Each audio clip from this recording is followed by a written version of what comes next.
Metaphysics is going to have to be the quote-unquote religion of tomorrow. If it isn't, you're fucked. Totally and absolutely.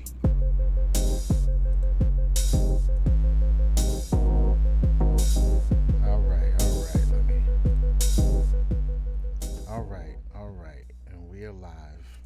We are live broadcasting. The Cult of Dangerous Gentlemen is back with more world-saving think tank divinity. So just prepare yourselves. Just prepare yourselves. And everybody's here. Everybody's present. I'm sure everybody here, you brothers, had a good week, a good, productive, and abundant week. The simulation pulsates in our favor. Oh yeah, yes. Absolutely. Yeah, we got a lot. It's a lot going on right now. As everybody sees here, I'm making some jokes about Elon Musk and his $40 billion investment in Twitter. That everybody seems to think he spent that money just to burn this thing to the ground. I'm not sure, but even if he did, even if he decided I'm gonna spend $40 billion to buy this company and then just start throwing screws and throwing fucking monkey wrenches in the works, wouldn't that just be up to him? No, I'm sure his gingerbread financial advisor told him you should use $40 billion to buy a company and destroy its profitability. I mean, Yeah, it did go from like 7,000 employees to like 50, right? yeah, something I, like that. I mean, I don't. That seems like a tremendous cut in overhead. If you could run the company effectively with 50 people and you used to have almost 8,000, I don't know. I don't Something know. seems like it was inflated over there. It Bro, they feels were like charging people for blue checks. well, no, Well, yeah, yeah, they're doing it now officially. officially, but they have been doing it consistently behind the scenes. Yeah. They've been cooking the books, It's a charging people scam. $10,000. Of course, it's a scam, but I And just think cancel it's culture hilarious. bullshit. It's Brett Favre in Mississippi all over again. It's PPP loans. There you go. But if he bought it for $40 billion, why can't he destroy it if he wants to? They're acting like Twitter is like some kind of community resource that if Twitter goes down and people are gonna lose their lives and people won't have voices anymore. It's like, Twitter is just like, it's just an internet app, right? It's not like, Like that's what I don't understand. What Nah, stops it from like another app from everybody just moving over it's to another it app? is it is not. It is what anchors a large swath of the population into reality. If mm, there is no Twitter, there's no way to figure out what reality is. It's a safety feature for their sense of that's why they're losing their minds that they can't silence everybody that they want to silence now.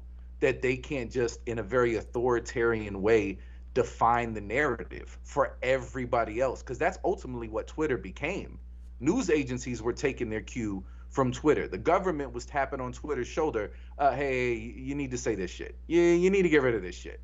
Like there was clearly a propaganda campaign, and it was a tool that was very effective for that side of I guess that side's political agenda. So for them, this is the loss of something that helped define a reality that they were comfortable with. Donald Trump is a criminal that's already stolen documents. The most righteous thing we could do is to get in Ukraine. The vaccines are totally fucking safe and effective. I've super duper promise. There's no data really to back it up, but fuck ivermectin. Ivermectin is fuckery. Get rid. So all of these forces were converging to kind of make Twitter what it was, and then all of the rest of media was kind of like, oh yeah, this is what shit is. Look, if it's not on Twitter, it's not a trusted news source. It's crazy shit. It's conspiracy theory shit. No way this shit got popped off in Wuhan. No way that they were illegally ballot harvesting in all these states. No way any of this. No, it absolutely didn't happen because Wikipedia and YouTube have little blurbs that pop up, and Twitter is getting rid of the people that may give you information that none of the official sources want you to have. So So is leaving the cave bad or good? leave mm. them. Well, if you leave the cave, then that means you're going out into the street, and that's where all the trouble is. If you're Mm-hmm. home and you're on Twitter and just complaining, nothing's happening. Nobody's getting hurt. Nobody's nobody's receiving their pallet of bricks. There's nothing to do if you're just at home on Twitter. And I guess if that, well, who knows, right? If is it powerful? Is Twitter really a thing? Could this not happen on another website? If Twitter goes down today, can they just pick, fucking? Can they just go to Black Planet and start talking to each other? That's what I'm saying. Can they go to Plenty of Blackfish and start tweeting over there? Like, what's stopping you from doing the same thing? All websites operate with hashtags now. Like, it's all pretty much the same shit. I guarantee. So wait. So you're saying Black Planet could become Black Twitter? I didn't even think Black Planet was still around. It's still around? Yeah, I think it's a little more corporate now, but it's definitely still around. It's not as ratchet as it used to be. But if not, let's just go to Plenty of Blackfish. That thing is popping. You know what I'm saying? And you can live stream. Take over one of the dating sites. Go get on Grindr and start using that as your communication. Like, just why not? Well, who's but to show titties, on it just to piss them. It's just a little bit. Then actually Grindr is a safe space for those guys. So if you go over there and start showing boobs, that's kind of aggressive. That's like colonizing. That's trying to colonize. No. That's them being inclusive. Diversity and inclusion. If you're not willing to have titties on a gay dude site, you're a bigot. And you're not inclusive. That's true. That's very true. Those guys are all bigots if they don't want to see boobs. I can't front. But I don't see why Twitter well, you know what? I'm gonna I found a person here who, let me make sure I'm sharing everything here. I found a person who seemed to have an opinion on this. So I'm gonna let her speak her own mind and see what she has to say about why Twitter is important and what people should be doing with their money. To this person, I decided, like, I can't live in that hypocrisy of driving that car when, that happened. But also... Oh, by the way, this is living in the hypocrisy of driving that car is getting rid of a Tesla vehicle in favor of a Volkswagen. So because of Elon Musk he's a jerk overall. He has some sexual misconduct allegations, so that means I can't drive his car. But I can drive a Volkswagen. We don't have to get into, I'm just saying, Google Volkswagen. Okay, so there's that. I'm kind of like I'm so annoyed with all of these billionaires, with like the exception of a few, but especially Elon Musk. Like, you buy Twitter to destroy it for $40 billion, right? $40 billion. Elon Musk, imagine if he donated that money to UNICEF. I know. Yeah. He would change. What's the matter with people? No. So they could get it to UNICEF, so they could launder the money, and so that they could continue to traffic children. Right. UNICEF has been involved in a lot of shady things with children in desperate areas of the world. Yeah. You don't have to believe me. Look it up. Yeah. This is all Hitler on meth, conspiracy theory, crazy shit. This is on unicef.org. UNICEF's statement on all allegations of sexual exploitation and abuse in the Democratic Republic of Congo. So you can go read their statement if you want, but this is just to show that allegation is not just off the top of the head. It's not like, oh, you're just throwing some shit around saying something about UNICEF. They're definitely deeply allegedly involved in a lot of sexual exploitation, misconduct, especially in places like Africa. They also funneled a laundering scam through Africa. Some people in there. Oh, here's another one. UNICEF admits failings with child victims of alleged sexual abuse by peacekeepers. So peep how clever this is. We admit the failings with the alleged abuse. So if you admit the failings, why is the sex abuse still alleged? I think Kanye kind of spoke on this regarding contracts. There's some really precise lawyery language there. Yeah. So like, look, we're not taking full responsibility. That wasn't a part of the out of court settlement. No. If you read what we wrote, you will see, Your Honor. Yeah. The UN's Children's Agency has admitted shortcomings in its humanitarian support. Well, blah, blah, blah, blah, blah. Okay. And then also, they also have a few money scandals too. Some money came up missing from their Kenya office, and I find it interesting how a lot of this stuff is happening in the same place. Like, they're keeping it as far away as possible from their home offices and shit like that. Let's just do it in the Congo or Haiti or Kenya. Let's do it over there. That way, it's not really us that looks bad. Paperwork can get lost. Things can get shredded.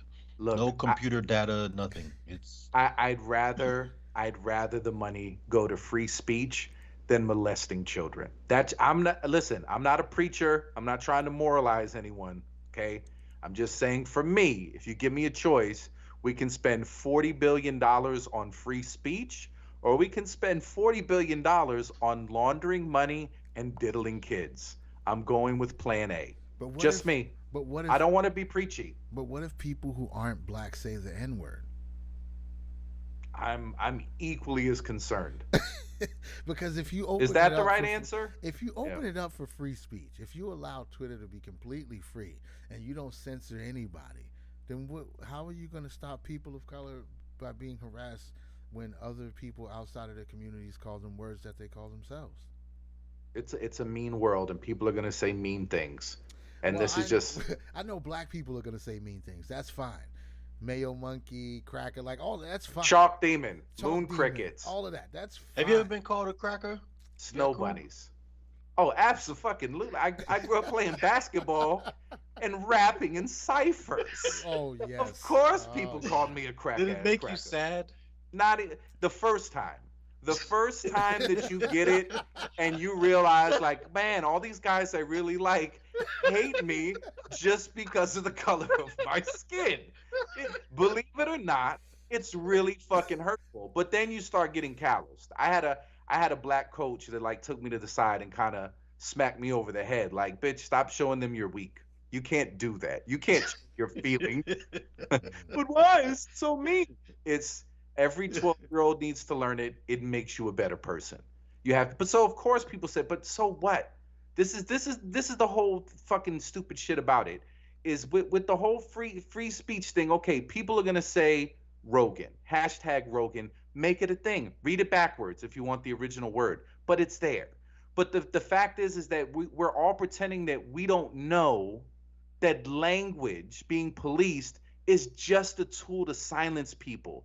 It's not that anyone is genuinely concerned, because all of the opportunities we've given people to say, okay, well, what's a genuine example of someone really having it, they were mean to and their feelings were hurt. And then they show you, well, this is why the person canceled.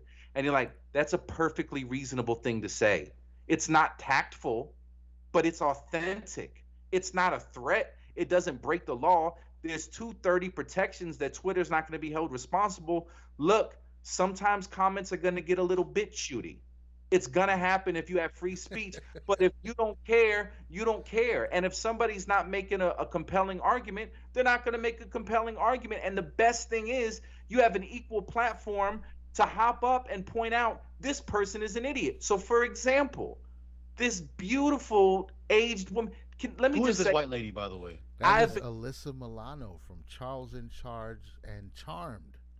No. Okay. And Who's the Boss? And I've been jerking off to her for 30 years. Was that Charles? Okay. Oh, not Charles in Charge. Was it Who's the Boss?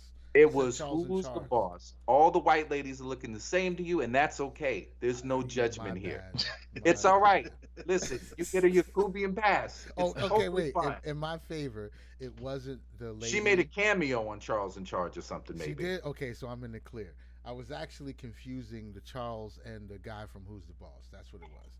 That's what confused me. They also are two white men that look almost exactly the same. So again, more passes. Yeah, and This is nobody was fine. going to hold that against me from Not even a little bit. I'm pretending it's even going to be a thing. Yeah. And I don't think she was ever on Charles in Charge, but I was just trying to help you out. But let me just say that this woman, who I don't care how much baby blood she's drinking, it's working out great. She looks fucking fantastic.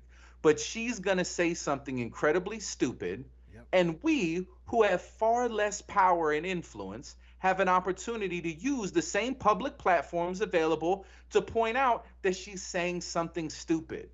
So we don't want to silence Alyssa Milano.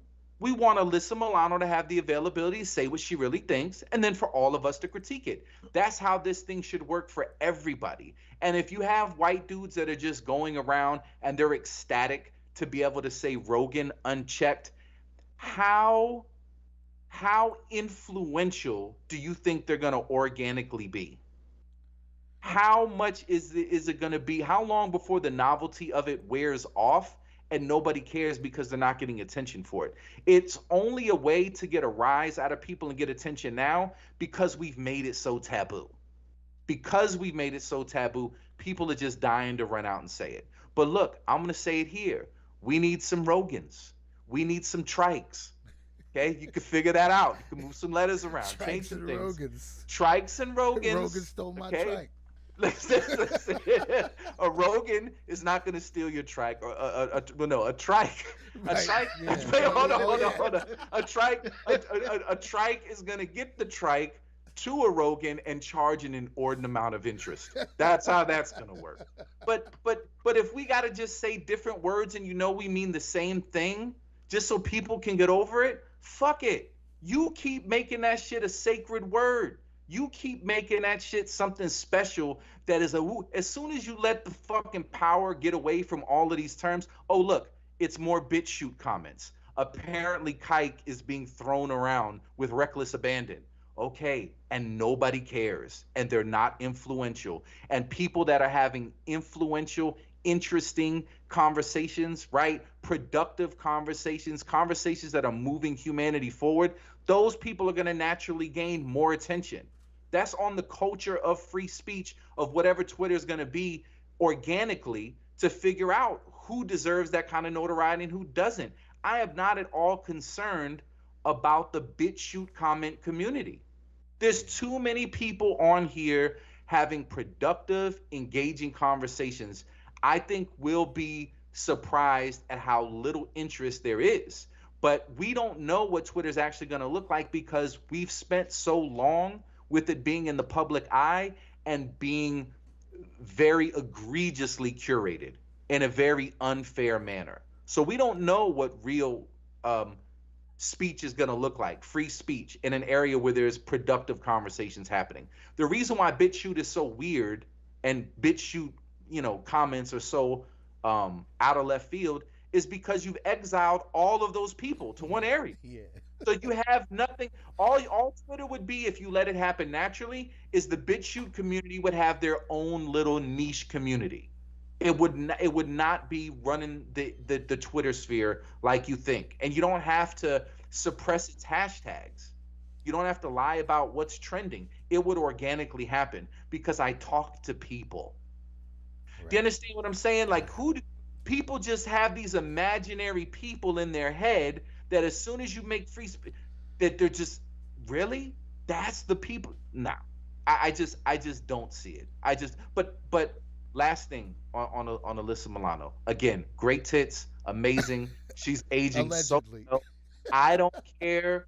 All of the little She's baby force wiping creams. babies on her skin.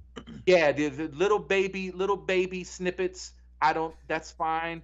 Do what you get. It's keeping you young and gorgeous. And I think you've said some of the most stupid things in the history of stupid, but you look good enough that you can do that.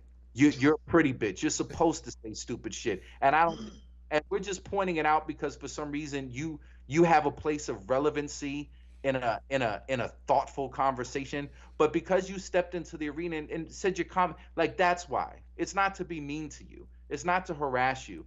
It's just that you're that clueless, and people that share your opinion, they all tend to be that clueless too.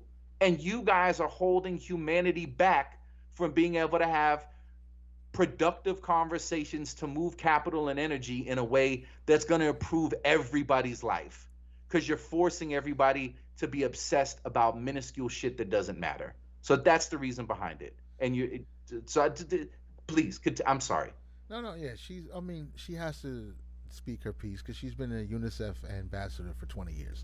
And I'm sure that has nothing to do with why she thinks Elon Musk should give UNICEF $40 billion. Not at all.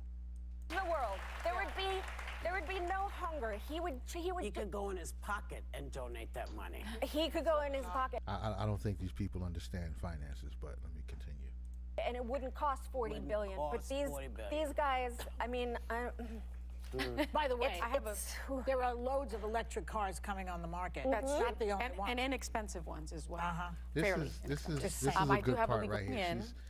Let me ask you this then. What happens if things continue the way they are on Twitter? I think it's become a hellscape, but it's been a hellscape for a minute. So this is super interesting the way this part goes. She says, I love that still. She says, what do you think is going to happen if things continue this way because Twitter is a hellscape? And then she says, but it's been a hellscape for a minute. That negates everything that you're trying to paint, this entire narrative that you're trying to paint, that he's tearing this thing down and he's dragging it. How long have I been saying on this show that Twitter's a toilet? Again. Is Sunny an ugly bitch? Absolutely not. Right. That's absolutely why they're allowed not to say this goofy shit. And get away listen, men are absolutely to blame. You have to stop letting pretty bitches get a pass. True. You have to start challenging them. It's for the good of their soul and their intellect. You're letting these gorgeous women grow up to be mental dwarfs because none of you will tell them the truth. Well, that's how that's how patriarchy keeps the upper hand, though. Do you really want them to be like smart and sharp orators and quick thinkers and logic users, or is that really what they want from them? Iron sharpens iron. You're right. This is iron on a rock, and we should leave it alone and All never touch it. Let them be unhoned stones. Right. All I know is you're right. All I know is I remember seeing this show on Viceland, and I forgot what it was, but it was like this black dude will go to see like racist. He'll go do like some extreme stuff, and he went to go see like the racist dude. Yeah. And then like he met the racist dude, and the racist dude was cool as fuck. But then the wife took it to the fucking extreme to the point the racist dude was like awkward as fuck. Yeah, the wife, she was the one that was really into it. Yeah, she was Damn, you racist bitch, calm down. That's what. She's like, I'm just doing what you taught me, daddy. Bro, it was the funniest thing I've ever seen on TV. It's like training pit bulls. Like, I didn't say get that high. But I love this. I love the way this goes and how she answers the question, how everything just deteriorates and devolves into absolute lunacy. Nobody says anything coherent at all. It's fucking beautiful. The View, ladies and gentlemen, still playing. I was always on the receiving end of trolls, right? Yeah. So, like, to me, it doesn't feel any different. Bang. Okay, you just said he bought it to destroy it, right? You saying... Well, you know what? It's a hellscape, but it's kind of always been a hellscape. Well, I've always been on the show, so it's nothing different to me. So what's happened? But, I always open Twitter with, like, you know what I mean? Like, with a helmet on, because I'm so scared, like, something's going to come out and hit me. Stop opening Twitter. Do you think you'll stay on it? Yeah, because we can't cede that territory. It's like a turf war now. You hear this shit? This is why I don't have a Twitter. These crazy motherfuckers, I right open there. Twitter with a helmet on because I'm scared something's going to come out and hit me. Do you think you'll stay on it? Yeah, because we can't cede that territory. So it's a hellscape. It's a turf war. With nothing but trolls who attack you, and every time you open the app, you feel like you need to put a helmet on. But I can't leave. I can't cede that territory. It's gone. It's gone. This is like Death Wish, Charles Bronson. Every time I walk to the store, my wife gets hit over the head with a 40 bottle, and my daughter gets her skirt ripped off. But I can't cede this territory. You've lost it, sir. It's gone. If you got to open Twitter and it's triggering anxiety attacks, you've ceded the territory. Okay, maybe I'm wrong. I don't know. That's how I look at it, and we can't. Not that one you don't. There's other ones you can come and grab. Leave that to them, because that's what that is meant to be now. It's not meant to be any better. But if we're not representing our side of the political discourse on Twitter, aren't we just saying, you know what, you can have Twitter? Well, I'll tell you, some things you have to walk away from until you can get the control you need of it. Right now, there's no way to get this control. Yeah. And so find the ones that you can. Is it me, or is Alyssa Milano a little like fidgety there? Is there some? I don't want to make any allegations, but White girls don't like when black women tell them the truth. Oh, is that what it is? It pisses them off. Okay. Pisses them off. I would fuck every woman on The View were I not a married man, including Whoopi. In what order, though? I'm not gonna lie. What order? Whoopi, I would if were I not a married man, and I would, to give in to the degenerate beastly part of my being, I would totally with all of them at once. But Joy and Whoopi would get the least amount of attention. I'm not gonna lie, but I wouldn't be like, you can't be. I wouldn't want to like not include them. Right. You know what I mean? I think they both add value in their own way. And I gotta say, what's amazing about the View is they had a show where they're just like, look, we're just gonna let women talk. Only women. Talk about whatever you think is important. Articulate. Make your points. However, basically, we're going to have no logic rooster in the hen house to guide anything. Nope. Just have at it. And they'll put together some just some terrible. But there's an audience of women that watching like, mm-hmm. Yeah. It's all in the congregation. Like, yeah, I feel you, sister. I feel you. Like, I guess. Okay. The one I saw a clip one time. The one woman on here, she said, the one who's talking to Alyssa Milano right now, she's talking about women hitting men and men hitting women back. She looked right at this person who said, oh, nobody should be hitting anybody because if you hit a man, you can't expect. And Whoopi was saying you can't expect that he's not going to hit you back. So, and the woman said that's blaming the victim. Like, wait, no, you just said you already victimized somebody. You already hit somebody. How is she a regular? But that's a given. Yeah, she's a regular? Yeah. She's always on there, as far as I know. Holy shit. But Whoopi's telling her to leave Twitter, and you see her face. She's like, no, that's stupid. I'm staying. Over. Right. But do yourself. I know it is about self-care. Yeah, it is. No, it's not, because every time you open the app, you got to put on a helmet, and you keep opening the app. Comments for one thing. Do You not read never the comments. ever read the comments. I always read the comments. Especially this bitch said she always read the vanity won't let her not read it. You're crazy. Who doesn't read the comments? The comments. Look, they're all lookers. I know. You can never. I know. Whoopi and Joy taught us that when we each joined the show. Do you turn the comments off? No, I just don't read them. I'm not interested unless it's somebody that I respect. Yeah. Well, I haven't. Because she knows. She left. Yeah, she left. I can't take it anymore. That's the one that's leaving to the side. I spent many days with my therapist talking about what Twitter some and anonymous social media. person said to you. Yeah. Right. Yeah. And it's Someone who hurtful. doesn't know you. Yeah. Somebody who doesn't know you, hasn't met you, doesn't know your family, doesn't know anything. Whoopi's about so you, logical, like it's crazy. Like, and she's like, and they're just in disbelief of everything that she's saying. It's like, makes no sense to them. I've spent many days with my therapist talking about the Twitter comments, and she look at it like, yeah, a stranger. What a stranger says to you. Yeah. Yeah. When she spent like 10 years to learn from a therapist, Whoopi gave her like 5 minutes. 5 minutes for free. Nah. Let me tell you why some of this is just Whoopi's kind of full of shit. Yeah, she is logical, but she's also making the argument, right, that having all of these people in these harassment campaigns, right, is a bad thing. That you shouldn't just be judging all of these people that you never met, that you never talked to. It's literally what they do every day. Every day they're trying to throw somebody under the cancel bus for anything. Like, they are actively a part of that culture that doesn't want to understand what the person was trying to convey. That just simply wants to pounce on them. And Whoopi, not too long ago, was a victim of that very thing. Right. Oh, you think Germans and Jews are the same shit? Yes, they're all cracker-ass crackers to me. They look the same. I don't know what you guys are looking at to figure out the difference between both of you. You both have ears that stick out and weird noses, and you're both goofy as fuck to me. You look like white people to me. I don't know the difference between you, and you have the same fucking name.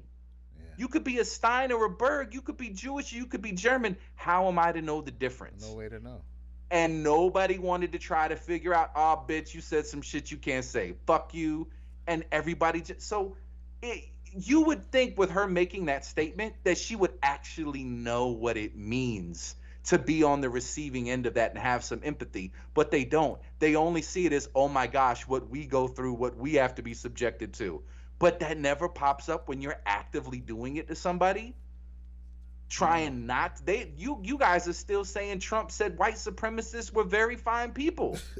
No matter how many times they play the footage that shows clearly he said, and I'm not talking about the white supremacists. You edit that part out and you motherfuckers keep repeating it. You keep doing it and you run that same formula on everybody else. That's why nobody cares that Ye is saying all his anti-Semitic shit. Nobody gives a fuck anymore. Nobody cares because you keep pointing at people and saying, "Look, they're bad. Let's be mad at them." And eventually, people are like, I don't really care anymore. Wolf. You're crying. Hey, crying wolf too much. He called out the I can't say it. Balenciaga.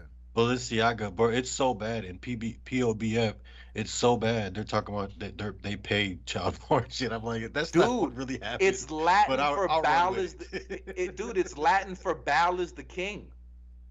Balenciaga, really?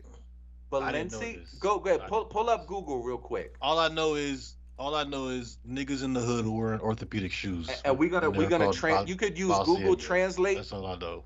Go to Google Translate and go from the Latin to the English. Okay, so all right, so let's go straight to Google Translate. Now look at the articles. If you go to Atlanta, niggas in the hood were wearing this all last year and the year before, and they look like orthopedic shoes. I never wore them. I never will. That's amazing. Okay. And they spend like $300-$400 for these pairs of orthopedic shoes. Niggas gonna nick. Niggas gonna. I mean, it's true. Oh no, you gotta start in Latin. Oh, start. Okay, let me switch that up. Yeah, okay. Start Latin. Yeah, go to English. All right, so BAA. No.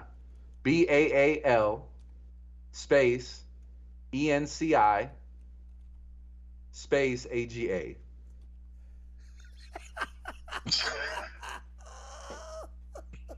So yeah, we showing pictures of kids with child porn law briefings in the background with little stripper S&M bondage. We want your kids to get on pharmaceuticals, cut their dicks off, and go to Drag Queen Story. Bigger, just so people can see that. That is hilarious. But nothing's up. Yo, I'm gonna take that to the hood and run with it. It's a wrap. But nothing's up with the fact that we hired a Nat Geo photographer. I never heard Hotep niggas release this information. This should have been a Hotep nigga highlight. They're too busy. They're too busy wearing. We just blew this shit up. We just blew. Nat Geo. I'm running with this. I'm running with this. Listen, the original child pornography distribution magazine, National Geographic, that has been putting teenage titties into libraries for decades. Okay, they hired him. He was a Nat Geo hitman for hire. Listen, come and shoot this photo shoot of these kids holding little sexy bears and S&M bit. Oh, and just listen, a special touch. There was this court case where this fucking piece of shit was trying to say we shouldn't be able to simulate child pornography. Can you believe that? Now, we could have any number of just papers that mean nothing. Or, we're going to have a law briefing, and we could get on some woke shit. Loving versus Virginia or some shit. All kinds of Supreme Court. No. Let's get the one about child pornography. Just put it in the back. It'll be adorable. It's all a fucking coincidence. It's some weird shit. It's weird shit that you can't just explain away. But who the fuck is listening or looking shit up in Latin?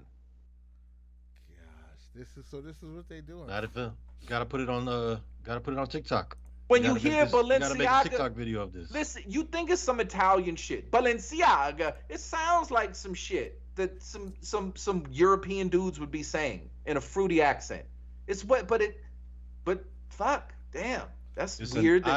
Where'd you get that name from? Yeah. I've never trusted high-end clothes in the hood since day one. My brother hates Tommy Hilfiger. He hates it. He thinks it's poison. He doesn't understand why it entered hip-hop. And ever since then, I've had that ideology. So I'm always wary when I see certain fashions hit the streets. It entered hip-hop because black people love to culturally appropriate other people's things. Damn. That's controversial, bro. It's kind of, yeah.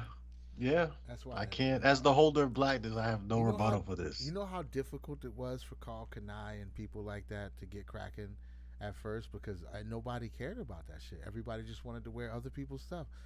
They didn't want. It took a long time for the concept and idea of FUBU to ripen to where that dude could make all that money. But even at first, I remember it being like some clown shit when it first came out.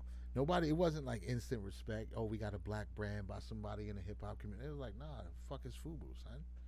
That shit was a joke. And then eventually, enough rappers put it on and shit like that to Hello, Cool J. yep, to influence the minds of the people who was part of the culture, that they just started to pick up on it. And I know he made a lot of money, but in the real world, I don't think it ever really caught on amongst the actual culture. Unless I'm wrong, unless in different states, but I'm from New Jersey. I remember growing up, FUBU, it got to a point where it was acceptable, but it was never like. No, it died out. It died out when they try to do collaborations. They try to do the Muhammad Ali. Uh, I can't think of the Bill Cosby cartoon right now, but they try to do collaboration shit, and that's when it pretty much died out. But yeah, I remember. I was in middle school. This white chick had it, and the black dude was like, "Hey, FUBU, for us, by us." She like ran out. That's hilarious. Yeah. But yeah, I have Bias, FUBU you shirts can't and wear it, pants. but we gonna wear Hilfiger, we gonna wear Polo, Exactly. but you can't wear FUBU because that's our shit. This is goofballery, bro. Just fucking stupid. But yeah, Stuck it's, gossip. it's just pretty amazing when you look at the details. I'm excited to see what happens with Twitter. I'm excited to see how things develop. I've been finding some amazing shit now that we got more than one dangerous gentleman on Twitter. I've been looking around a little bit more, and it's hilarious, bro. It's hilarious. I found a whole section of Twitter dedicated to Charleston White. And first of all, we already said that Charleston White is a treasure, a national treasure. Yeah, Charleston White is a gift to humanity. And anytime he talks about killing and raping white women, like the Hebrew Israelite. Jews say, Yeah, it's his character. It's his character. yeah, It's his character. he's a gift to humanity, bro. I'm glad he's out here. I'm glad he has the voice he has. I think every episode of this show deserves a Charleston White minute. Like, it's just the least we can give the brother is a minute to spread his message. And you know what? Actually, this is something I think I sent y'all before, but talking about hip hop and talking about the hypocrisy of the quote unquote community that exists and shit like that. I think I just want to. We never played this on the show. I just want to give this a second. This is one of his best videos to me. He's not saying a whole lot, but conceptually, I think we'll all get the point. Let me just give Charleston White a second here to speak his piece. Pop, pop, pop, pop, pop. Spin the block. It's kids outside. Spin the block. Pop, pop, pop, pop, pop, pop, pop, pop, pop, pop, pop, pop, pop. Close your eyes and shoot. Brrrr. Hit the switch. His grandmama in there, so he ain't there. He don't live there, so his grandmama stay there. Here come the cop. Here come the cop. Put the gun down. Here come the cops. Yep. Y'all see how this go? Yep. Da, da, da. Da, da, da, da, da. Here come the cops. When the cops come, they stop spinning the block. Spin the block. I'm sorry, but there's no argument for this. There's no logical explanation. There's nothing you can say. There's nobody who can say he's not 100% correct on just that point alone. Just on that point alone. So, yeah, I think we can give Charleston White at least a minute of our time every episode. He deserves it. He deserves it. He is the Messiah we never knew we needed. Oh man. Yeah, he's not the hero we wanted. He's the hero we needed. Dude, he's the most effective hip hop voice with no album. Yeah. Everybody else's interviews is fucking boring. But when you hear him go in on some shit and question the ethics and the morality of some of the decisions of people that are really prominent and influential in the culture, he may not always do it in a friendly way. He always has the morally correct end of the argument. Always. Yeah, always, without exception. He's amazing at that. He's amazing at that. No, Yes. no matter how he tells it to you, how disrespectfully, how over the top, dude. When he was like, listen, all these dudes making songs about killing people's children, making grieving mothers, like you are demanding respect as disrespectful as you are to the community, you're out of your fuck you. I don't have to fucking bend to you, not even a little. Not even little. And since it's of so much value, I've already done prison for catching a body. Right. Y'all haven't killed anybody. Just to be able to be in that lane to make that point, and just hating these rap dudes. Like I forget what rap was like. I think MOP. I think it was like, you rapping ass dudes. Like that kind of became at one point in the culture like something to kind of make like, look, I'm a real dude that just happens to rap versus I'm a dude rapping pretending to be that dude. Right. Like you rapping ass rapping dudes. Like him in that lane calling some of these dudes out is just, it's a thing of beauty. That there used to be other rappers out doing that for it, but it's not happening. So without a mixtape, he's the new 50 Cent. He's the dude robbing all the industry dudes, metaphorically. Yeah, and Whack 100 is somebody who's involved in all the dramas. He's always he promotes a lot of goofy ass culture, especially A lot of fake news the with shit him. that goes on out there in LA. He's like, just writes a pass for it, co-signs it all. It just is what it is. And he's always mixed up in the bullshit. Always claiming somebody's gay. He's got some information and all this. And he positions himself as to be this real goon behind the scenes of hip hop. He's the one talking about people got to check in and pay protection and all that kind of goofy shit. And it wasn't until it took somebody, because I remember the Game and a few other people. There's been a whole lot of arguments this guy's had, especially on Clubhouse. That's like his domain. That's where he lives at. He lives on Clubhouse. Yeah, that's his home. Yeah, that's his house baby. right there. And it took somebody like Charleston White, who's not even in the freaking rap game, to just really shine a different type of light on this dude, especially when he was talking about how Wack get all the gay secrets. And it was, because I didn't think too much about it, because I've heard that in hip hop for so long. People, that's like an automatic strike against you that nobody's really going to investigate. They call you gay, and it's just, oh well. It's what can you do about that? But I never really thought much about how you are the receiver of the gay secrets. It took Charleston White to put it in those words for me to understand it. Like, who is telling you all this stuff about how, like, are somebody recording them? Or why do you always have the inside track on who's gay in hip hop? Dude, he's Tupac, KRS-One, and Willie D rolled into one dude that never made an album. Wow. And that's his some Too Short too. Yeah. A little bit of Too Short. But yeah, I love it, dude. I love it. And ain't nobody gonna do nothing, because he's already said, for one, I'm down to die for this shit. One, I'm down to die for this shit. Two, I'm calling the cops immediately. So, choose your battles. Choose your battles, because a lot of y'all guys is out here doing dumb shit too. You trying to be in the public eye, be an influencer, be in hip hop. You also trying to flip weight. You busting guns. You involved with criminals. You riding around with gang members. Yeah, I'm gonna call the cops, B. So if your shit ain't completely clean, don't play with me. And think about the side of the argument that you have to take in order to be in opposition to him. Right. You're saying you want violence in order to continue to perpetuate more senseless violence that is killing us. That's the position that you're taking. Right. That's your argument. And his position is, yeah, if there's gonna be violence, if there's a reason to call somebody out and shit talk them, it's because the goons that we're talking about, I got goons that'll protect me for this shit.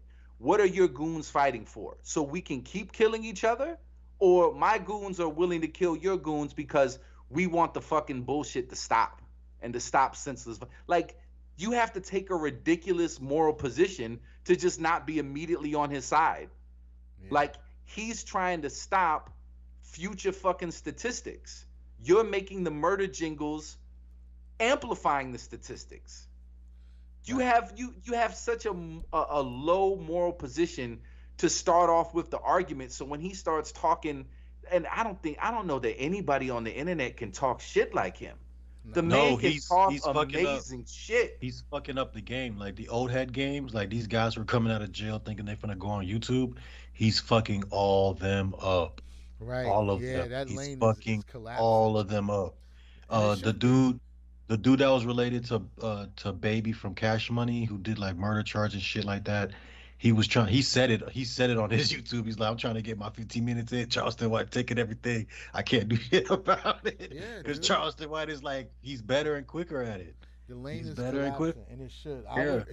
If you just got out of jail, I would rather. I'm still gonna hate a little bit, but I would rather you start a YouTube channel teaching people how to make honey bun cakes, where you stack a bunch of honey buns and crush Jolly Ranchers and shit like that. And I would hate rather watching you- those videos. I Oh my it God. makes me sick to my stomach. But I Oh would my rather God. you do that than to start telling like prison rape stories and shank stories and fucking like that OG Percy, that goofy motherfucker. Yeah. Yeah, Yeah. I seen the motherfucker get stabbed 400 times, dog, for real. Like, yo, get your goofy out. You 65, B. Get out of here. Why you- Still stuck in the fucking 90s. You see the way that he dressed? I'm like, oh my God. Fuck out of here, yo. Why are you so happy to be talking about this shit? There's no remorse in your voice. There's nothing in your voice that's like, son, I threw away 30 years of my life on this dumb shit. Nah, you want to come tell stories about people with funny ass names. There's a motherfucker named Big Mama. And he'd knock you out, boy. That boy was a fighter. He's a warrior. Shut the fuck up. Nobody cares. Let me tell you about that hooch though. Yeah. We used to make this drink in the toilet, dog.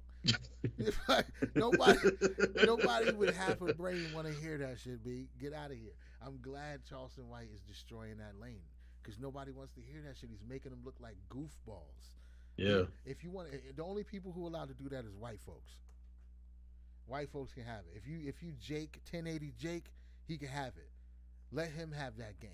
Y'all stay out of it, y'all. Give it to the white folks. Let them come out of jail and perpetuate prison culture. Let them tell shank stories and get tattoos on their faces. Let them have that shit.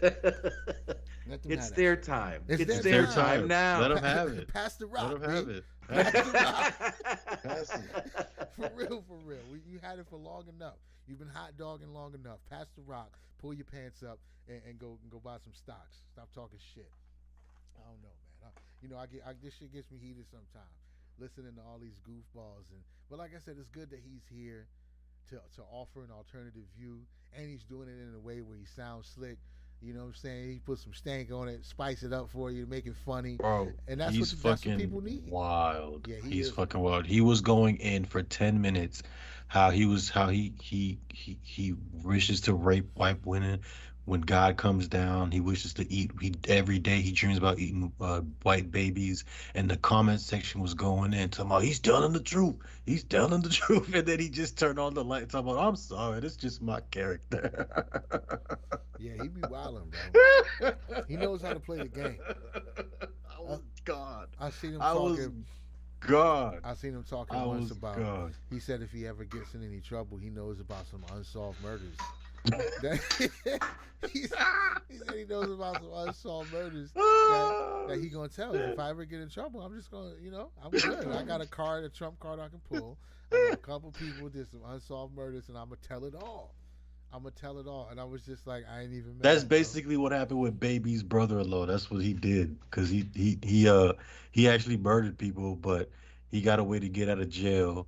So he told on the people that did the murder, but they were already dead. Oh, that's good. Yeah, That's pretty good.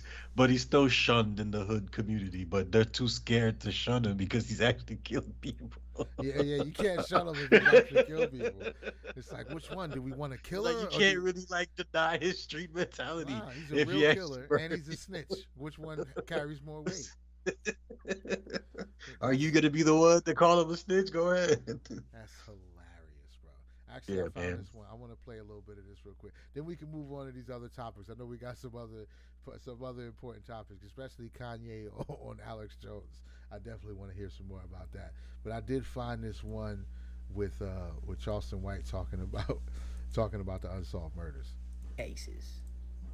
Fuck you talking about. Nigga, you didn't know you can tell to get out of trouble? You didn't know you can tell to get out of trouble? Nigga, I know some information on a lot of people. Nigga, I know about 2 unsolved murders that I've been keeping secret just in case I ever get in trouble by the FBI. Nigga, I know 2 unsolved murders, nigga. Fuck you talking about. Nigga, I'm gonna tell on them, and I'm good friends with the niggas that done the killing. I believe nigga, I'm him. gonna get them niggas' asses up if they come for me with a Rico case. Fuck you talking about. I'll be out that day. The information I got, I won't even make it. They'll let me go in the car. Say, man, listen, what's going on? Say, nigga, you remember you told me, and you showed me that? You still got that gun? Yeah, now, nigga, let me go on by the phone. You still got that gun? What about that news clipping with his hair in it? You still got that news clipping? Is it still in the Bible? You remember that day you say you did that, nigga, and then you went and clipped out the news clipping and put it in the Bible when you cut your dreads off so they couldn't recognize you? You still got your dreads in there with the news clipping in Deuteronomy? You know, I'm gonna tell on that nigga. He know who I'm talking about. You know who I'm talking about. He in the penitentiary right now.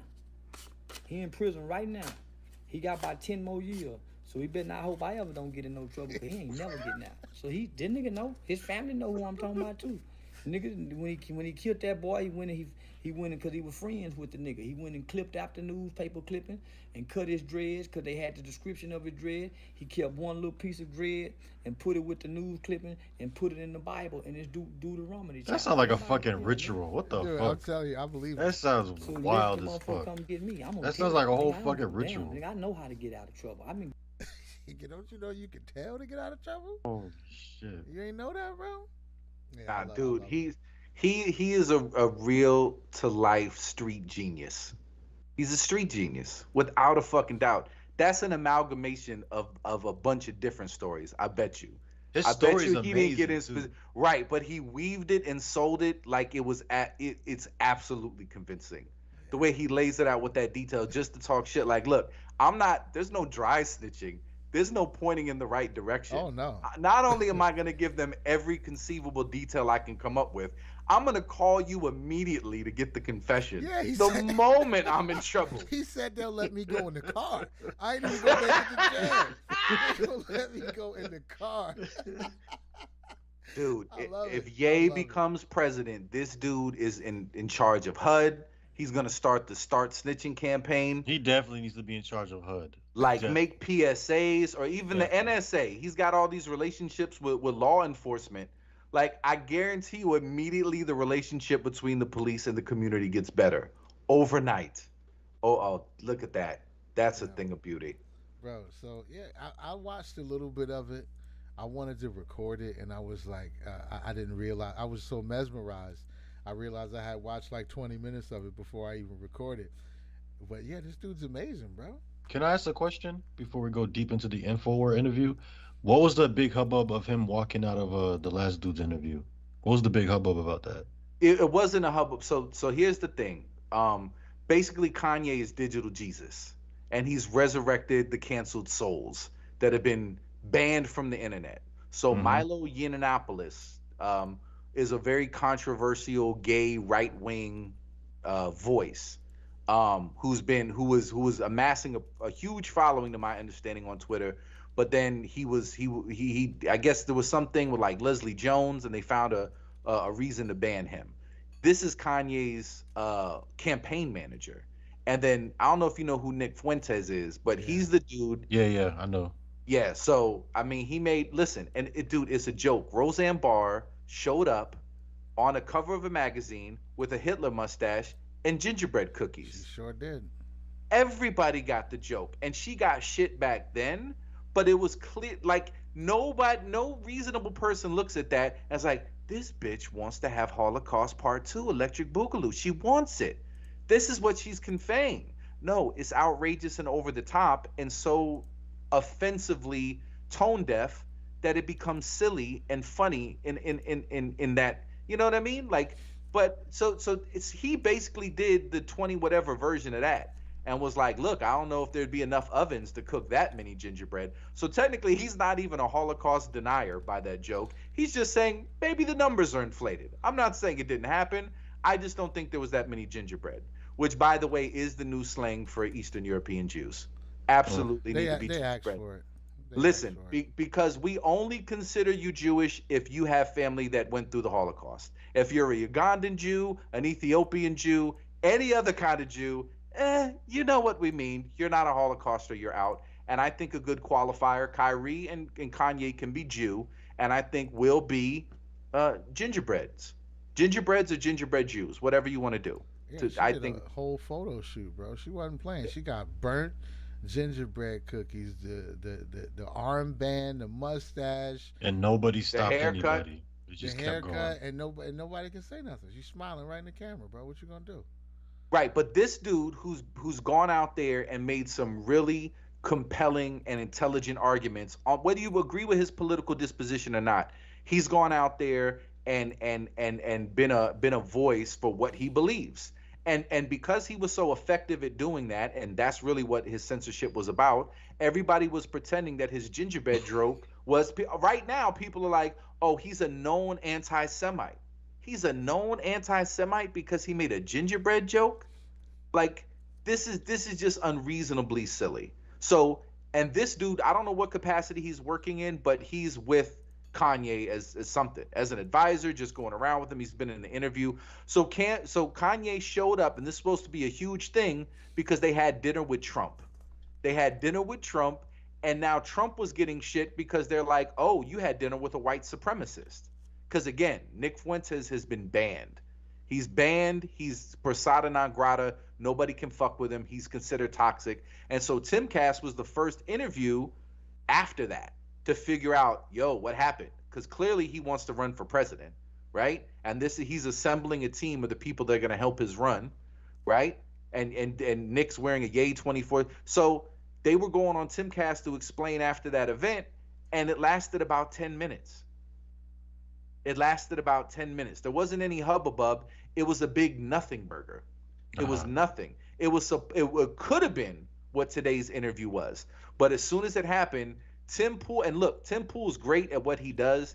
Everybody tries to shit on him, but he's a much needed voice because he tries to be as objective about information as possible, and he tries to walk the line for whatever rules are in place, whether he agrees or not. So I respect what he's trying to do, but people shit on him for that. But somebody needs to walk in that lane. So he wasn't prepared for that interview, and he doesn't want to lose that YouTube money. So within the first 3 seconds, Kanye's like, "What about them Jews, bro?" Like right out of the gate. Let's talk about the Jews. And Tim's like, "Well, let's talk about, you met with Trump. You're going to be running for president. What's your platform?" There's so many other things to talk about.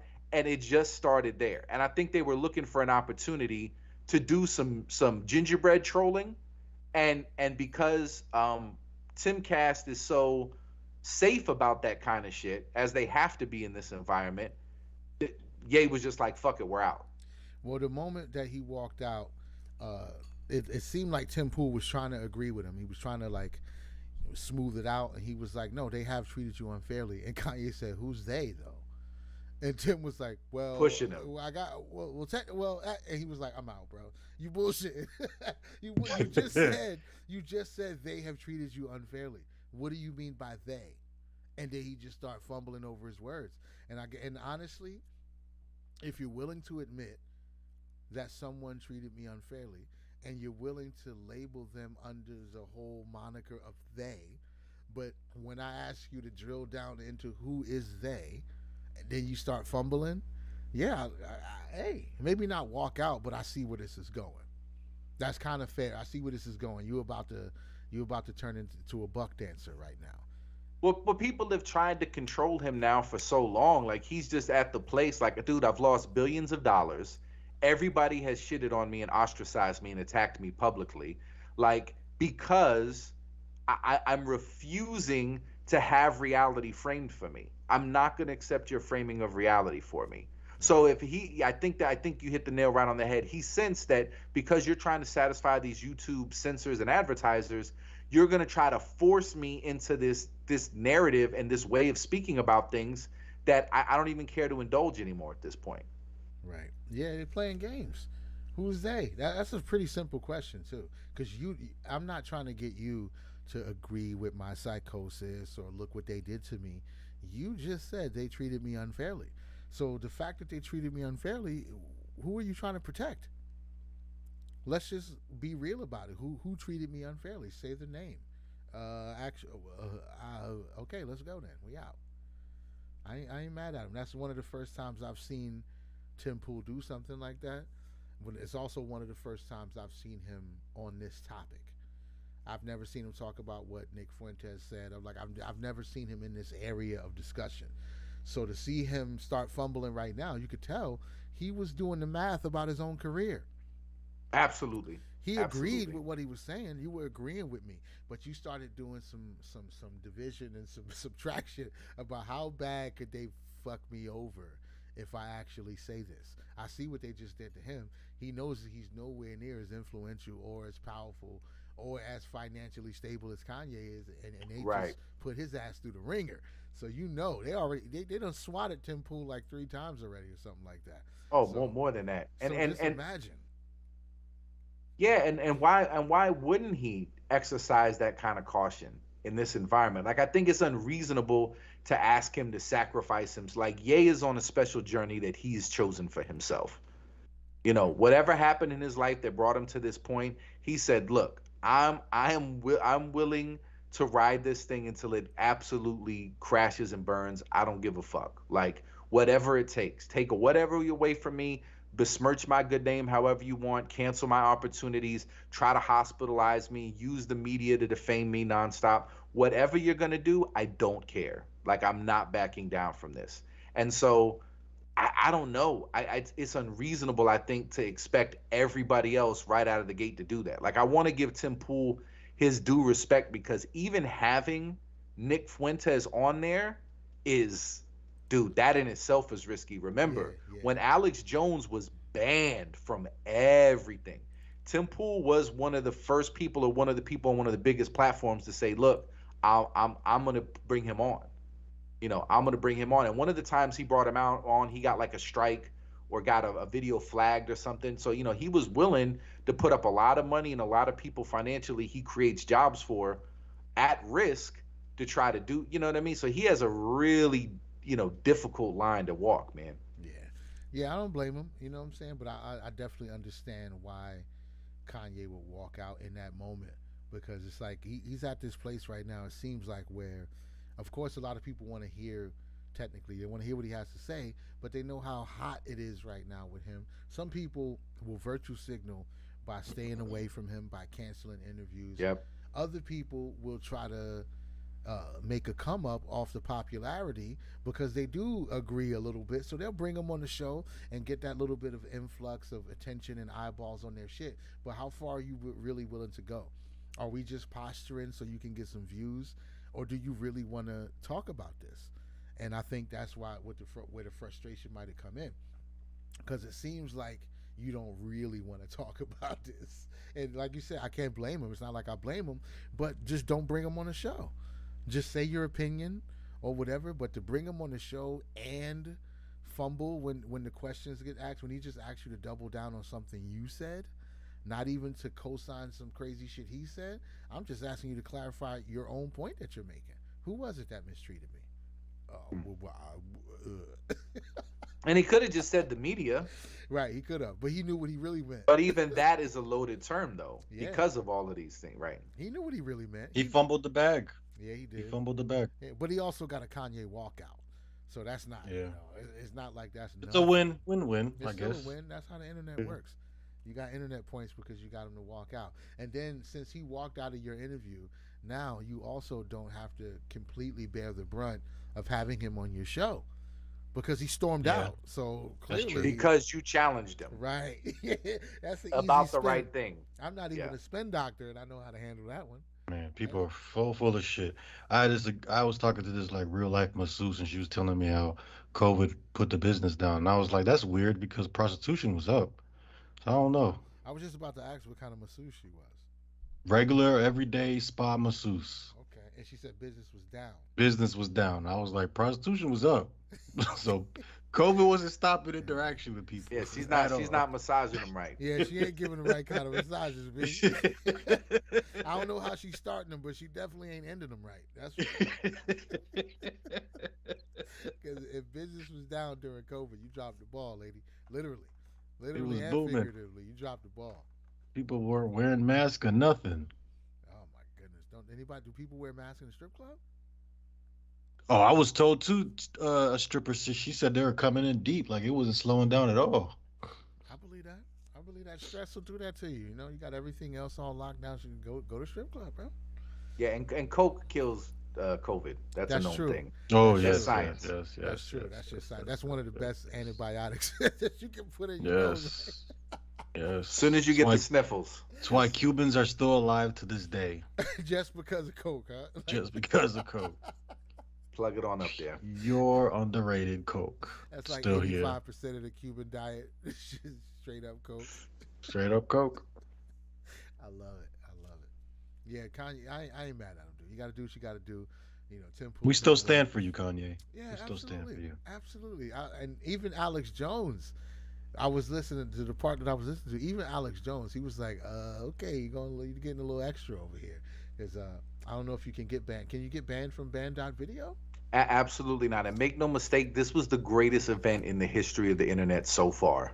Wow. This was it was riveting every second of it, and it kind of validated Tim Pool a little bit in a way, because clearly they only wanted the platform to troll. That's it. That's what this whole thing is about. Right. Is listen, what you're allowed to mock, and we need this mockery. It has to absolutely happen. But dude, he came on there with a net and a bottle of Yoo-hoo and said, "This is net and Yahoo." Yahoo and Yoo-hoo? Dude, and he did like a little, it's all right, ventriloquist, like, and so what do you think about that, Netanyahu? I think I want all the money to go to Israel. Like, he was doing a ventriloquist stand-up act. Like, it was clearly like, what can I get away with? And Alex Jones was taken aback, and usually Alex Jones is freaking everybody else out. Yeah. And people are worried about Alex Jones. Alex Jones, for the first time in his career, was worried about somebody else. And he was like, no, I disagree with that part. I think Jews are very fine people. Like, he was falling over himself to be like, I don't know about that. And he said, I like Hitler at least 5 times in the interview. Yeah, I did hear some of that. He was saying everybody has made some positive contribution. Even, I like Hitler. He also said we should stop dissing the Nazis. He said we got to stop dissing Nazis, yo. That ain't cool. But you know what it is? It's a funeral for the Rogan word. It's the same concept. Like, look, I'm taking away the power of this shit. Yeah. That's all it was about. I'm gonna mock the head of state of Israel. Like, I'm gonna say, he didn't say I like genocide. He didn't say I like dead Jews. He didn't say the Holocaust never happened. Mind you, these are all the charges that have been leveled against him. He simply said, I love Hitler and I love Jews. I'm a Christian. I'm supposed to love everybody. How do you really, like, in a country where you have freedom of religion, technically he's supposed to. Technically, if you believe Christianity, Jesus died for everybody, including Hitler. He's technically being a devout Christian if he's loving everybody. But they immediately framed it as he's anti-Semitic. No, you didn't listen to what he said. He denied the Holocaust. He did not deny the Holocaust. Oh, well, he said that he... Go ahead. My bad. Yeah, that just popped in. Yeah, I was trying to load it up so we could see some of it, but the noise just came in. But he never said he liked the genocide. But he baited them by saying, yeah, Hitler wasn't that bad. I like Hitler. There's some things I did like about Hitler. Just to say that, he watched as they filled in the gaps to prove if you say anything that people perceive a certain way, they're going to put that charge of anti-Semitism on you, so it doesn't mean anything. Right. And the way that they framed it is Kanye, the black candidate for president on the Republican ticket, is hanging around with a white supremacist. So you have to either you have to conclude one or two things are true. Either that's the craziest shit ever in the history of the world, that a black dude and a black dude that's pro-black and a white supremacist are best buds. They're doing a buddy cop pick together. They just get along so well. Or maybe one dude's not an anti-Semite and maybe the other dude's not a white supremacist. Maybe that's the answer here. It's a possibility. I mean, I've listened to Nick Fuentes a handful of times. I've heard him on a couple different shows before he got absolutely banned, and he is fairly careful with what he says and what he admits to. He does have a level of troll that's going on with his whole dialogue when I hear him, for the most part. But I would say he's probably one of the race realist kind of guys.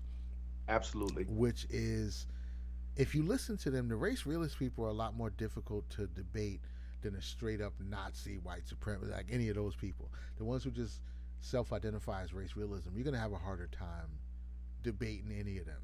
Those are the people who are just going to quote statistics to you, like the meme I showed you with the two dogs. Who was like, isn't it interesting that pit bulls are only 11% of the dog population, but then you get 60% of the dog bites, and then your account's banned immediately after. So it's going to be hard to argue with those kind of people because they're just rooted in observable facts about reality. And some of it might be slanted one way or the other, depending on how much you expect them to take into consideration. If somebody starts talking about Chicago and you say, yeah, but 300 years ago this happened, and that's because, like, I guess you could take that route, but it's probably not going to be very successful. But race realists is a lot different than straight up Nazis and white supremacists. A race realist could definitely be buds with a black guy, because he would be like, you're a genetic anomaly. You're not a criminal. You're just you got away with it. You good. Is that black chick I showed y'all race realist? Which one? Oh, one of the ones from Plenty of Blackfish. The one that like really hates white people. Well, no, I think she just hates white people. I don't know if there's any black race realists.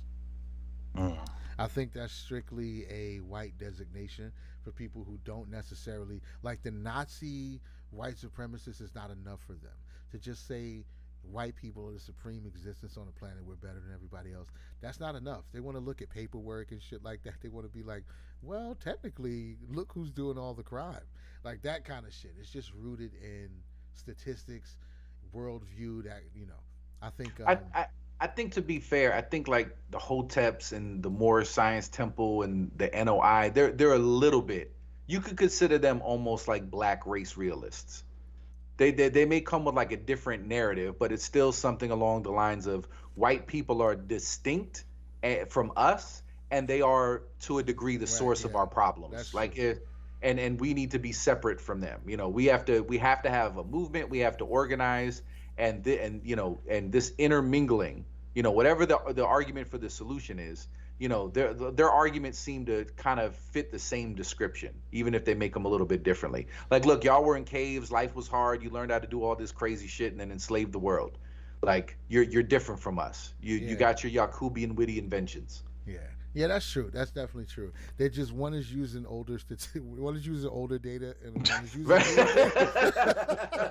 one is using mythology, one is using data points, and so the social sciences. One's using current events, one's using lost. And if you listen to them long, either one of them, you're like, you know what, that does kind of make sense. I mean, they were mouth-kissing dogs for thousands of years. Of course, they'd be feral. That's true. You couldn't grow mangoes, so you had to eat your cousin. There had to be bloodlust. Nothing would grow outside of Africa. Right, we had no choice. I get it. It's not your fault. We shouldn't have drove out all the albinos. It's technically our fault. You were weird, spooky looking fucks, but we should have loved you.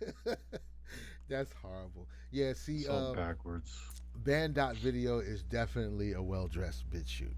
And as soon as I looked at it, I was like, I know what this is. This is bitch shoot in a suit. BitChute itself is like a drunk guy laying in the back of 7-Eleven cussing and shit like that, and he's throwing up all over himself and cussing. And this one is after he gets a haircut and they give him a suit so he can go to a job interview. Like, it's the same guy. He's super volatile and he's not drunk at this very moment, but it's the same man just wearing a suit. Oh, absolutely. Dude, if you go through Band.video comments, they get BitChutey very quickly. I believe it. And the running understanding of that wing of the internet, or that corner of the internet or whatever, is Alex Jones's controlled opposition from Mossad. So he works for the Jews. Oh, so they have a special kind of tyke-hating. Is that what we agreed on, tykes? Yeah, they hate the tykes in a very special way. That's not special. fans of the Jews. Yeah. That's special. Well, now Alex Jones works for him. Right. Didn't Alex Jones, wasn't he warning us about them too, though? At a certain point in his career, and then even he was like, "I'm gonna stay away from this. We're gonna call them globalists." Yeah, I'll just stick to the robots coming to rape us with their metal penises. We're not gonna talk about nationalities and religious beliefs anymore. That's where it gets dangerous. but it's definitely Bill Gates made rape robots that he's sending after you, and they have your IP address and they're coming for you right now. They want to eat your children. That's safe territory for Alex. That's where you stay. This is your wheelhouse. You know, you got to get redacted information with black lines drawn on the paper. You talk about the robots. You talk about the serial killers, pedophiles, and psychopaths that run the government. You can't say anybody's name in particular. You could just say all of them are serial killer psychopaths. They're organized serial killers. But you can't pinpoint anybody. But when you start talking about the juice, brother, you're going to have some serious problems. But see, that's why I so want Kanye to be successful in this epic piece of performance art that he shared with the world, because I think it'll ultimately take the power away from all of these tools to really silence dissenters. I think it's the only way that you take the power away from this shit, because really there's really just a plausible explanation. Like, running the world is a job opening. They don't post it on Indeed, but it's kind of there. Like, if you control media, if you are a powerful person in politics, if you're a powerful person in banking, like the way that our world is set up, like if you read the room and paying your attention, you see that there's a limited number of levers of power. You see what makes the world go around. So if you're like, hey, this is the way to get the most influence, this is the way to get the most money, and you kind of look at the planet and everything that's going on as job opportunities, these are very coveted jobs for people that are paying attention. And if you have a Jewish mother who shames you every day of your life that you're not being a doctor or a lawyer, eventually you get compelled by sheer irritation that I am going to make something of my life and be successful, because I don't want to hear this. I don't want to be smothered in your shame and disappointment anymore, right? So I think there's almost an explanation of why you see an over-representation, is if culturally you're telling them, look, the main thing in life is to be successful. Well, what about we got to start wars or maybe manipulate markets and crash economies? Collateral damage. Yeah. You better make something of your life or you're no son of mine. It is kind of a drive, you know what I mean? So I don't know, when people try to make it like, and that's where the fear is. The fear is people are going to hear it, and none of us are adults enough to be like, oh no, I understood that you weren't talking about all. You've noticed a pattern, but you literally don't mean every single Jewish person is controlling the world. You literally don't mean every black youth or jogger is robbing a liquor store. You don't literally mean that. You don't literally mean that when you say black people this or Jewish people that. All the adults kind of understand that. But because we have a tool now, oh, you said something that was anti-Semitic because you weren't careful with your language, now we can cancel you because you hold all these other opinions that celebrities and hip-hop especially shouldn't be controlled by the democratic agenda. Like, black people should be able to think for themselves. Basketball players should be able to think that they're the real Jews. Like, there is an area where there's clearly some sort of fetters on people that have money, right? And so if you see that infrastructure is in place and you say, well, I've noticed a lot of the people that are writing up the contracts and organizing where the money's moving, whether through my financing, whether through my agent, whether through my lawyer, like a lot of people that are kind of brokering this thing to happen in my world, in my experience, I've noticed that they're all Jewish. They're all European Jews. Does it mean anything? Does that mean that they're having secret meetings? I don't know, but that's what I've noticed. So just because he notices that doesn't mean he's saying every Jewish person is in on it. Every Jewish person is, everybody engaging in that behavior of manipulation and extortion in a way, right, is necessarily going to be Jewish. They may just be filling that same spot, because there's a whole bunch of people that you can name that are doing the same things that are attributed to the collective, the Jews, right, that don't fit that ethnic or religious profile. You know what I'm saying? If everything that every artist that ever worked for Diddy says is true, then Puffy's on that shit. What's the difference between Puffy and Leor Cohen? What's the difference? Nothing. What's it? Puffy doesn't wear a silly hat. That's it. That's no difference. So if you notice that, hey, there's a set of principles that are common among people in this industry. And I've noticed a lot of the people in this industry fit this thing. And that's how I'm expressing it. I'm not being careful to say, again, a preamble. Everybody's forced to have a preamble. I noticed this, but I don't mean all. If those are the rules, somebody just get that message to Kanye. Just preface, I know not all, before you say everything. But instead, everybody's forcing him to have this really uncomfortable conversation in a landmine where he always has to be on the defensive. So he's like, fuck it. If you're going to force me to walk through this landmine, I'm just going to blow the shit up and make you talk to me on my field.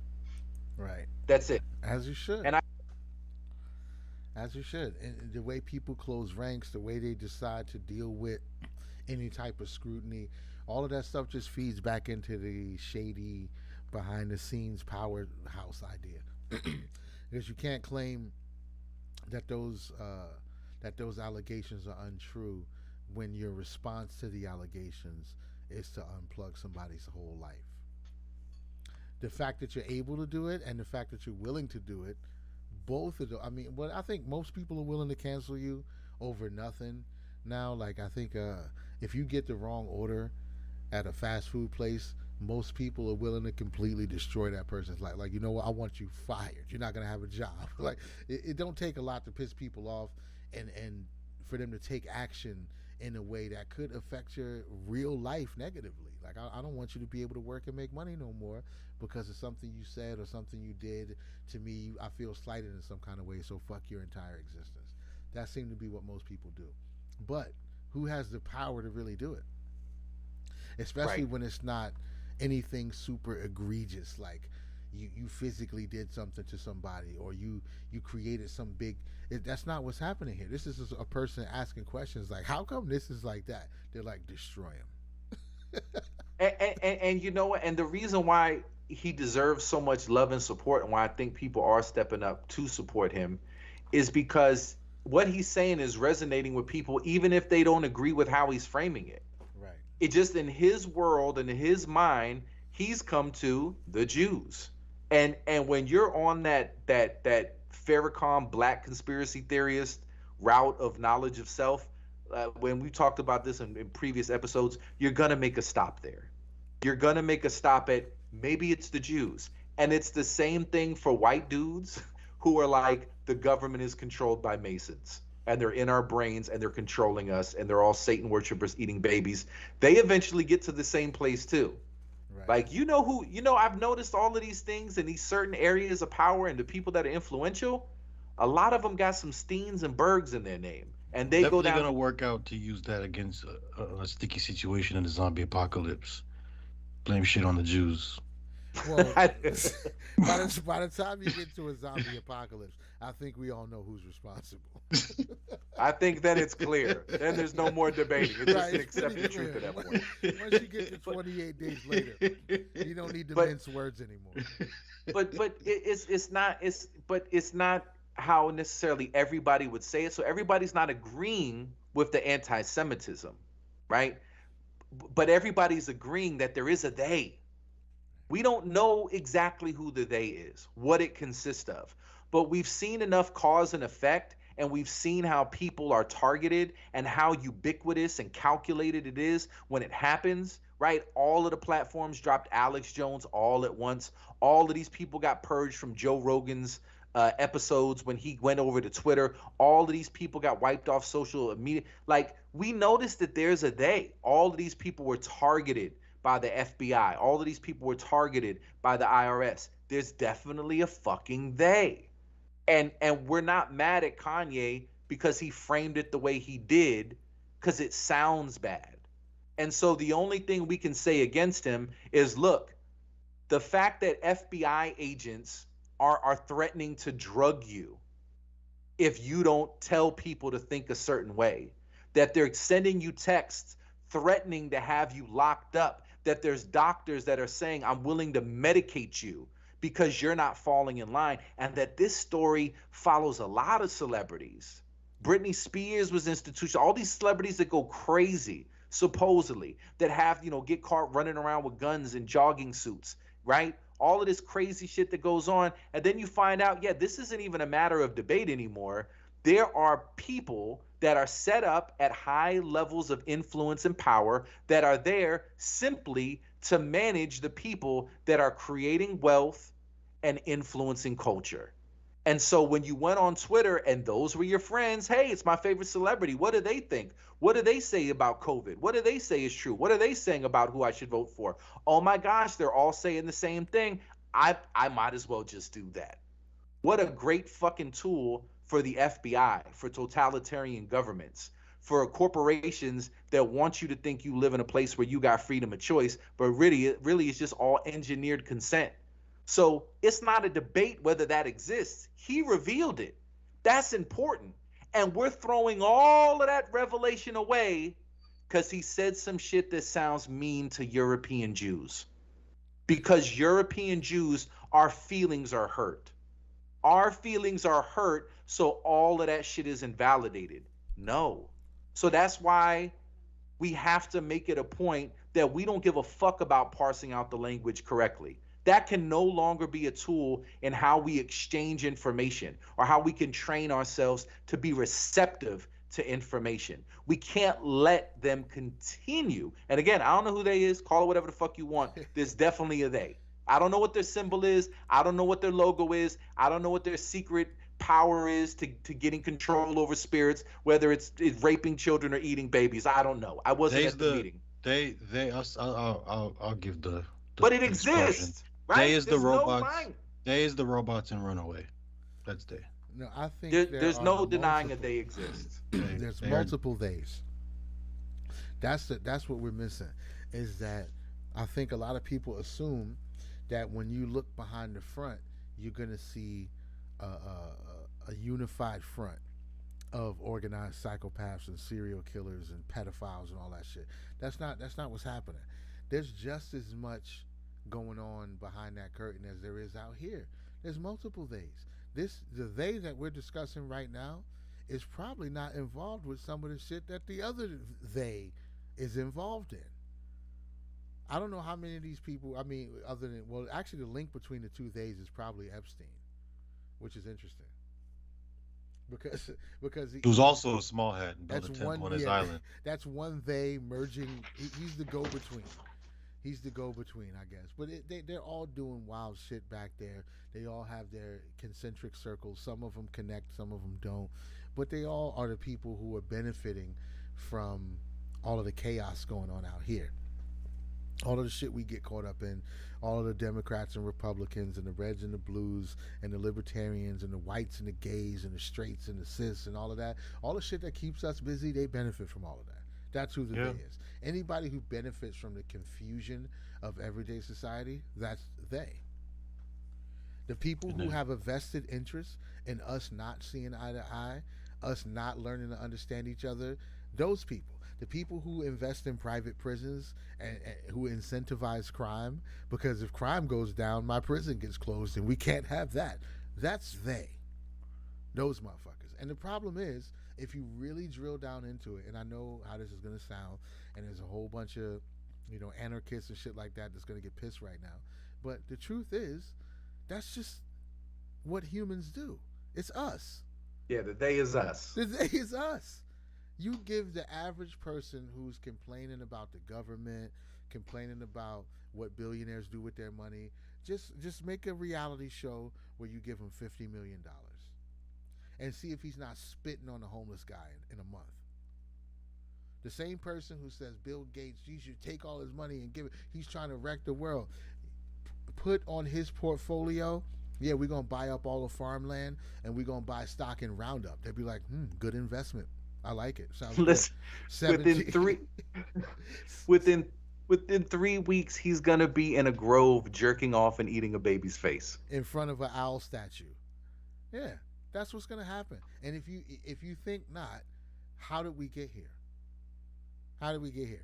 Did they manage to guard the ranks of the Boule and the people who go to Bohemian? Like, did they guard that bloodline so closely that only the sickos they decide to get in? Or are there just politicians and shit like that who work their way up, and when it's time for them to either take the bait or walk away, they just take the bait.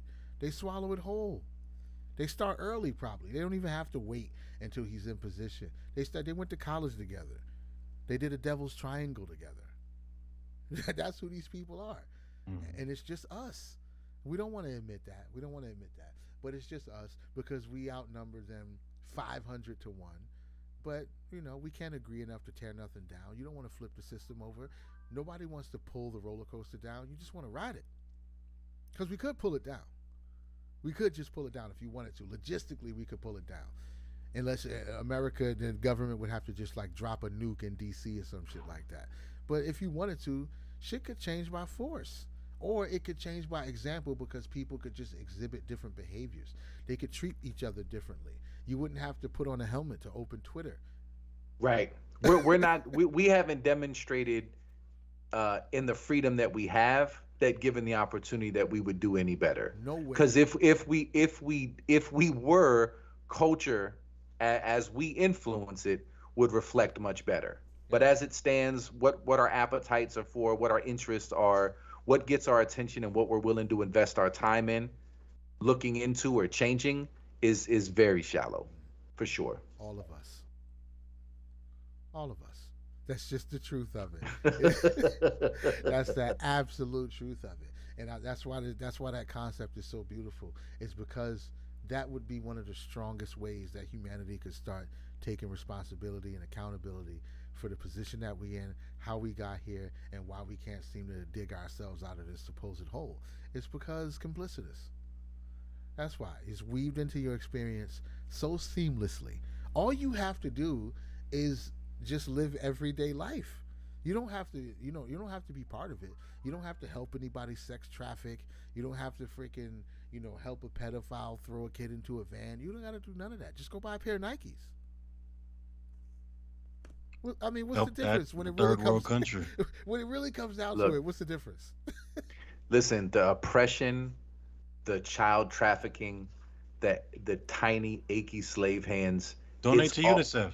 It's all baked into all of it. Yeah, give your charity to UNICEF. If you want to directly support, if you want to directly fund child endangerment, sexual exploitation, just give money to UNICEF. Make a UNICEF donation. Yes. Say fuck Elon, fuck his $8, fuck free speech. I'm funding the laundering of money and the kid diddling. Kidnapping. Funding. It's funding at the same time. While wearing a pair of Nikes. Yes. Yeah, take your money to UNICEF while wearing a pair of Nikes and a Balenciaga hoodie, and just go do it, bro. Take a selfie on your iPhone. Support the on your cause. iPhone. Yeah, exactly. All of Are us. you over here worrying about Elon Musk's fantasy of an '80s takeover, business takeover? Go donate to UNICEF. Yeah, go support child kidnapping. Yeah. Go ahead. Listen. Slavery, forced concentration camp labor, get you an iPhone. You want a child exploitation, child trafficking, like rape, trauma, just put on some Pornhub. You've seen it. It is a merry complicitous, because at every point that you're consuming any part of what is coming down the conveyor belt of Babylon, oppression, horrors, trauma, and blood is baked into every bite. Right. And that's why we as long as we live this storied, comfortable life that we live here, you're absolutely right. We can advocate to change it. We can do our little part to get the ball moving in a different direction, but there's no denying that we're all covered in blood. It's just a matter of degree. Like the prophet George Carlin said, merry complicitous. Yeah, all of us. That's what it is. Yes, all of us. It's either monastery or complicitous. There's no two ways about it. Either you completely give up on society, go live in the Amazon somewhere. And even they're doing meth. You're right. Even the monks in the monastery are doing meth right now. And that's because of complicitous. It's like, what else do we do? We're doing meditation. We're going to sit here and contemplate the suffering of the world all day? Somebody's going to have to pass me something to take the pain away. You got to speed this shit up. No, somebody's going to have to sweep this big-ass temple. No, but if they're doing meth, they're trying to get shit done. Like, they organized the rock garden. They swept up the entire temple. They burned all the incense. Like, they were fucking getting shit done. Meth. I just want to know what made you want to, like, drug test these guys? Like, what was that? Right, Because they what was working policing too agency fast. came through? They was working too fast. These guys taking any breaks? Oh my god! Something's not It's wrong. 4 in the morning, and these motherfuckers are pressure washing the temple with big ass frog eyes. What the Quickly, fuck is too. happening? Fast. They did it twice. And this is for anybody who's wondering exactly what we're talking about right now. Thai Buddhist temple left empty after all of its monks test positive for meth. So then they kicked them all out. If they all test positive for meth, that's just the protocol. If it's That's, one of if that's it's part one, of being a Buddhist. right. Is you have to do If it's just one or two of them, you kick those two out. But if it's all of them, how you gonna kick out the whole temple? That's how we roll over here, that bro. explains their determination and how they can just burn themselves. That's like going to a Christian church and seeing them all doing some shit and be like, no, this isn't how Christians do it. Y'all gotta leave. Like, no, mind your business, bro. Mind your business, bro. We handling business over here. You see how clean this motherfucker is, bro? There's not a speck of dust in this motherfucker, and there's dirt floors in here. How'd you even do that? Meth, bitch. How did you guys Meth. pull that off? Meth, motherfucker. Meth, bitch. Amphetamines, bitch. Yeah, Breaking Okay, that's Bad. terrible. A Breaking Bad Buddhist temple. I love it. I love it. I think we got to add methed out monks to the pantheon. They deserve a place in the Dangerverse. It's bro. definitely a criteria that should be in the Dangerverse. If you want to be a Buddhist temple monk, Yeah. meth is the way to go. I ain't going front. I've always been fascinated by the perverted monks in kung fu movies and shit like that. That always bugged me out. And then you read about it too. Like it's this a lot of that's another thing. But a lot of those kung fu movies, especially the old Shaw Brothers joints, a lot of this shit is really based in actual events that took place. They use some of the heroes and shit. They use their real names, like Wong Fei Hong. Wong Fei Hong is a real person. Jackie Chan's played him. Jet Li's played him. That's a real person whose father was an actual traveling doctor. Like this shit is not just a plot that they keep revisiting in the movie. These are real people. So the perverted monks, Pai Mei. Pai Mei's not even his name. They changed the way that the name is pronounced because he's unspeakable. You don't say his real name. That motherfucker was Voldemort. So you don't say his real name. The name Pai Mei is a bastardization of his actual name, and that's how we refer to him. That's how bad this motherfucker was. And he had a gang of monks who decided that they were going to get drunk and rape people whenever they wanted to. But they never put down the cloth and the beads. They kept shaving their head. Like they kept up with all the monk practice and like considered themselves monks. But we get drunk and rape people too. And that's just always been fascinating to me that nothing about that, the activity of getting drunk and committing rapes made them be like, well, maybe I'm not a monk. They were like, nah, I'm a monk that rapes. Motherfuckers is crazy. It almost sounds like the Pharisees in the New Testament. Yeah. Like we've missed the whole point of this religious teaching, but we're keeping up appearances. Yeah, fuck it. We're still making Got it a the thing. beads, got the but robes. Right. Yeah, I keep my head freshly shave our shaved. heads. You know what I'm saying? No. But you see, we did all those things so that we could produce a character that wouldn't rape and pillage. It's not about the uniform. It's about the not raping and not pillaging. Kill this guy and rape him. He's Nah. talking crazy. Kick this guy's ass and rape him, bro. He's stupid. Right. This ain't the temple for you. He didn't even do meth. God damn, bro. Methed out Buddhist monk. If the Buddhist monks are on meth, well, see, then again, meth is not. That's not an escapist drug technically. Like what are the other ones called? The dope, the shit that just puts you to sleep. That's the opioids, right?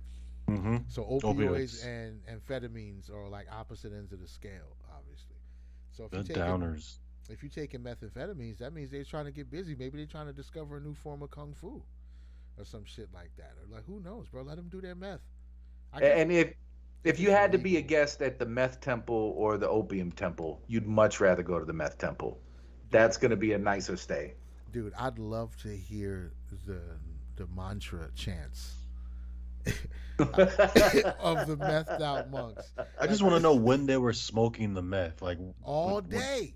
Like, is there like a moment of like a prayer, then like, they all Nah, go in a babe. corner somewhere, smoke the meth, Nah. then they come back in position? Like, what's Nah, they going was on? smoking meth like Cubans chew coca leaves. It's just part of the day. Ah. We just do it all day. They probably put it in the incense and just smoke themselves out. Who knows? Holy shit. Because if all of them was methed out, every monk in the temple's all methed out, bro. It says, 150 miles north of Bangkok. They talking about the temple here. It doesn't really say. I don't think it says how many monks there were in the temple. Yeah, but All I remember reading was they tested one, and then his superior, the abbot or whatever, was tested also. It was just going down the road. It's like, all these motherfuckers take meth. What the fuck is going on here? Gosh, I'm surprised the abbot even let him test him. Yo, get the fuck out of here. We in a temple. That's what I'm saying. Whatever I we say, do you here know is our you take business. meth. Why are you testing people knowing people to get caught? Whatever we do here is our business. That's why we came up here, bro. That's why we came all the way up here. We're not just walking around downtown fucking Thailand. It's all for the meth. Out. We out here. We found the books. Yeah. We found the books. We put them up in the temple. We keep the temples clean. All we need is the money for the meth. That's it. I used That's to all. say 500 sutras a day before meth. I said 15,000 this morning. I ain't even done yet, bro. This shit quadrupled my spiritual practice of repeating sentences. Fuck that. Let them do what they do. You should be able to have a meth monastery. Hey man, shout out to If the it's Buddhist working. temple out there. If it's I think working. it was working because they were still. You had to go to the temple to test them. If they're not running around in the streets naked, jumping on people and shit, if you got to go there to find out if they're on meth, it's working. It's working. You don't have to walk around Ybor too long to find out who's on fucking drugs. Fair. They just out there bothering people.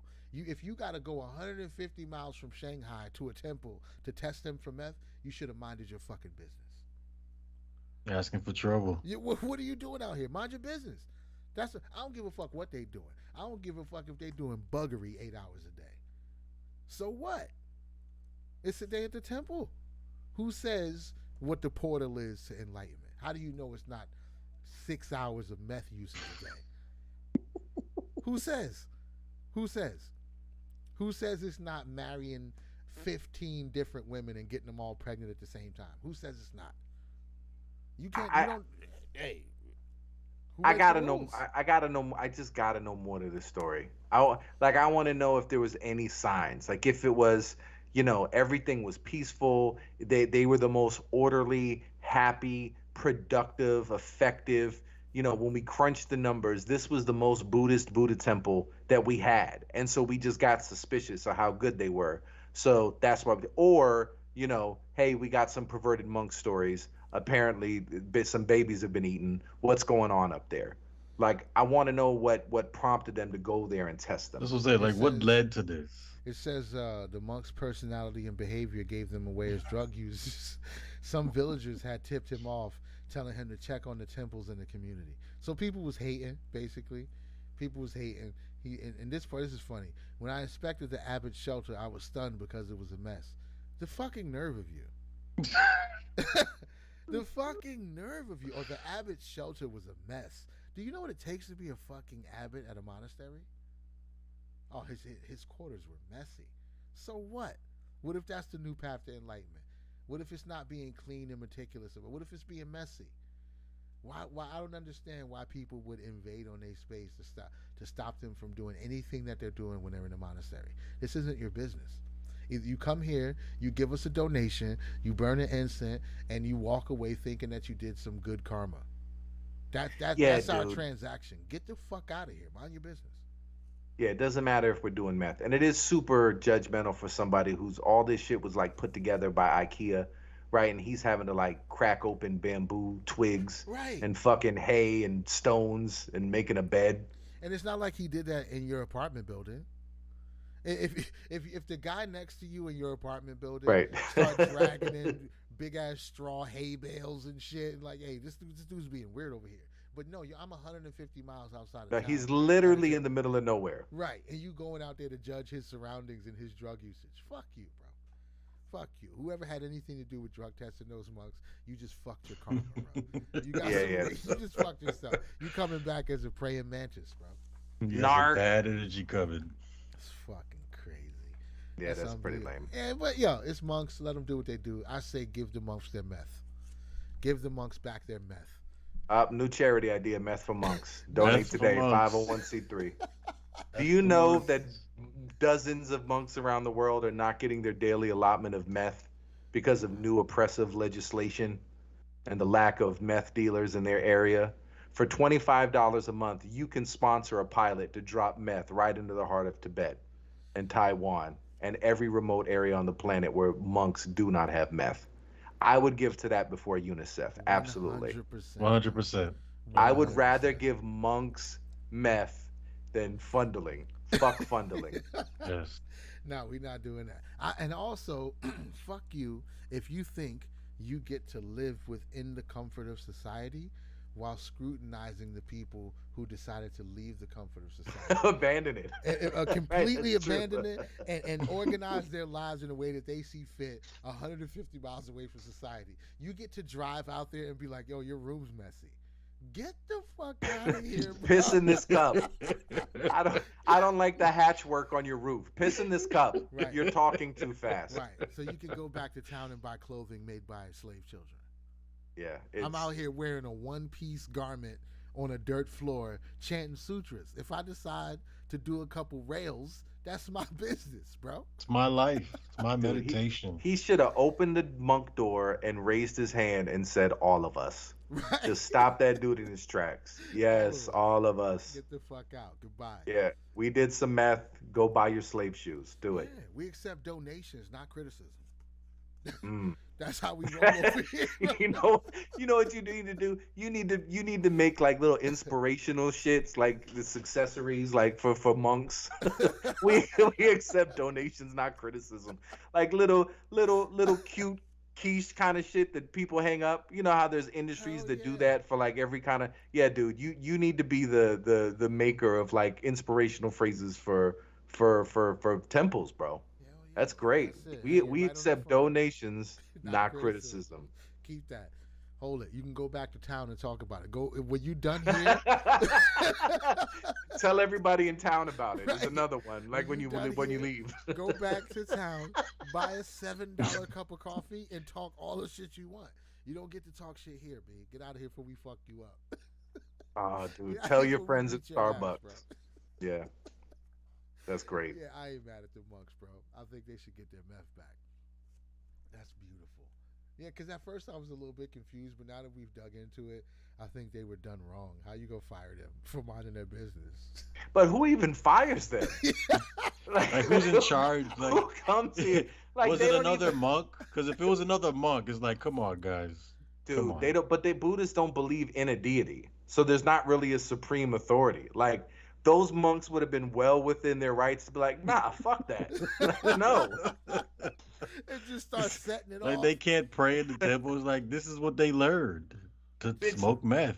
We've Like, this been is- saying mantras and studying kung fu every day of our lives for the How last did you 40 years. think we were able to do this? Bro, what's Yeah. that movie? What's that movie where the gang members attacked the police station? There's been a couple. It was an old movie from the The one with 70s, Lawrence Fishburne like or in the 70s? Apache or something like that. Fort Apache, was that what it was? It's one where there's one where, yeah, I think it is Fort Apache, the Bronx, where it was a blackout. I think it was a blackout in the city, and all the gang members and local criminals decided to go fuck up the police station and kill all the cops or some shit like that. So they were like holed up in the police station dealing with all the threats from outside. Somebody should remake that with the meth monks. Like all the locals get tired of the meth monks and they try to kick them out like, yo, y'all gotta leave. Y'all not good enough monks. And they're like, you know what? Fuck you. Who make the rules? We're monks, bro. There's no there's no manager here. There's no Better Business Bureau. We'll beat your ass. What the fuck are you doing over here? Let's stand their ground, bro. The monks can stand their fucking ground, do all the meth they want. They might open the portal to a better world. You never know, bro. Maybe the people in the trailer park can't do it because they got too much other fuckery going on. They doing meth and they fighting and robbing each other. They doing crimes. Maybe if you meditating in mantras and doing meth, maybe that's the recipe. So what you're saying is if they just had a peaceful, safe place to do meth. Right. How do we know it's not good? How do we know it can't be helpful? They said the same thing about cannabis. They're like, we know this shit about meth could be the next, unfairly scrutinized drug, and we're just ahead of the curve right now. It keeps it off the street. Or you actually have to go through a deep spiritual disciplinary process before you can actually take and use meth properly. Right. Maybe the whole Buddhist philosophy is the end game has always been meth.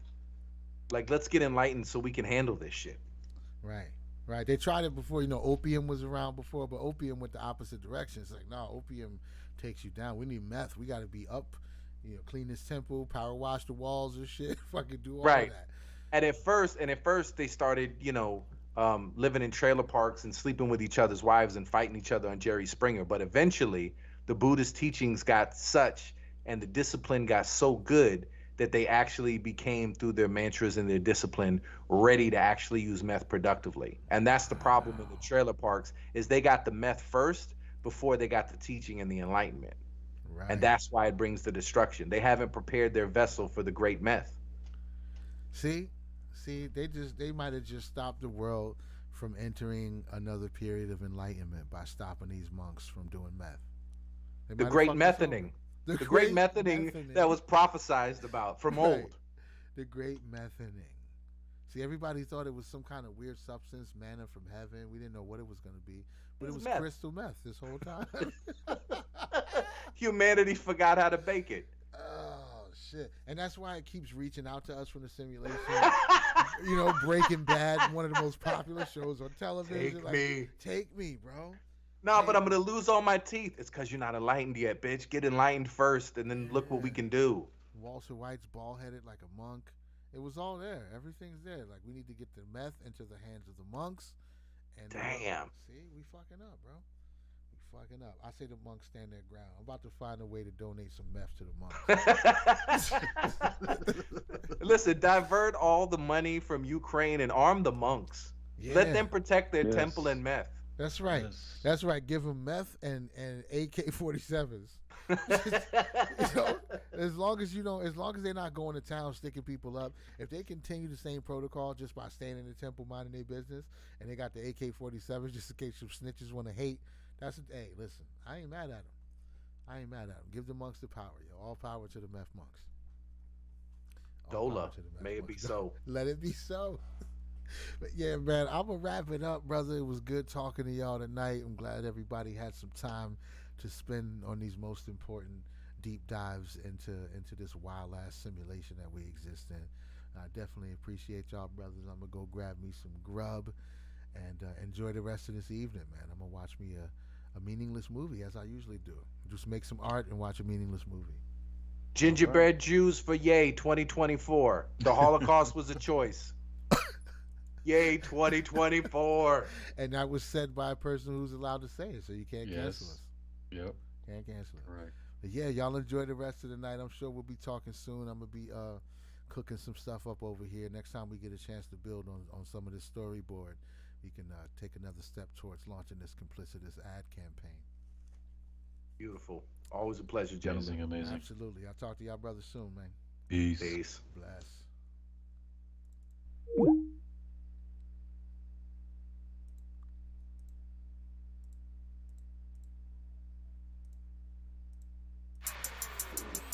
Metaphysics is going to have to be the quote-unquote religion of tomorrow. If it isn't, you're fucked. Totally and absolutely.